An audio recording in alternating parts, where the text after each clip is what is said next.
எல்லா புகழும் அல்லாஹ் ஒருவனுக்கு உரித்தாகுக. ஒரு அற்புதமான ஒரு ஜும்மாவுடைய நாளையில் இந்த சேவை குழு மக்களுக்காக செய்து கொண்டிருக்கிற நிறைய பணிகள் அதில் ஏராளமாக கணக்கிட்டு சொல்லலாம். அதில் குறிப்பாக இல்லாதவர்களுக்கு இந்த காய்கறி வழங்குதல், மளிகை பொருட்கள் வழங்குதல் நிறைய குடும்பங்களில், நிறைய மஹல்லாக்களில், எல்லா இடங்களுக்கும் போய் சென்றடைகிறது. உண்மையிலே இது வரவேற்கத்தக்க விஷயம். அல்லாஹ் இதை கபூல் செய்திட வேண்டும். ஹதரத் ரசூலுல்லாஹி ஸல்லல்லாஹு அலைஹி வஸல்லம் ஈமானின் உயர்ந்த படித்தரத்தையும் சொன்னாங்க, ஈமானுடைய கடைசி மட்ட பகுதியையும் சொன்னாங்க. அதில் ஒன்று கவுலு லா இலாஹ இல்லல்லாஹ் வ அதுனாஹா இமாத்தத்துல் அதா அனி தரீகி. லா இலாஹ இல்லல்லாஹ் அப்படிங்கிற களிமா உலகத்திலே மிக உயர்ந்த களிமா, ஈமானின் உயர்ந்த படித்தரம் அப்படின்னு நான் ஒரு தடவை சொல்றது.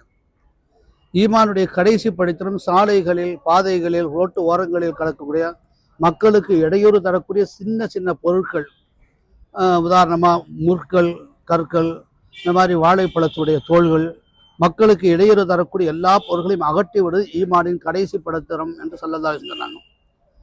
மக்களுக்கு பயனளிக்கின்ற மா யன்ஃபஉ ன்னாஸ லில் இபாத், அடியார்களுக்கு பயனளிக்கின்ற விஷயங்களில் ஒன்று குடும்பத்துக்கு தேவையான பொருட்களை கொடுக்குதல்.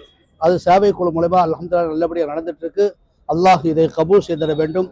அல்ஹம்துலில்லாஹ். பொதுவான ஏழைகளுக்கு போய் சேர வேண்டும் என்ற நல்ல எண்ணத்தில் செய்கிறார்களோ, யா அல்லாஹ் உடைய வியாபாரத்தின் நல்ல பரக்கத்துகளை செய்திடுவாயாக. யா அல்லாஹ் அவர்களுக்கு எல்லா விதமான கஷ்டங்களையும் போக்கிடுவாயாக. யா அல்லாஹ் ஹலாலான வருமானத்தை தந்திடுவாயாக. யா அல்லாஹ் இந்த ஹலாலான வருமானத்தின் மூலம் எல்லா மக்களுக்கும் போய் சென்றடையக்கூடிய நசீபாக யா அல்லாஹ் இந்த சேவை குழுவை ஆக்கி தந்திடுவாயாக. ரப்பனா தகப்பல் மின்னா துஆனா இன்னக அன்தஸ் ஸமீஉல் அலீம் வ துப் அலைனா யா ரப்பனா இன்னக அன்தத் தவ்வாபுர் ரஹீம். وصلي على النبي سيدنا محمد وعلى آله وصحبه أجمعين والحمد لله رب العالمين.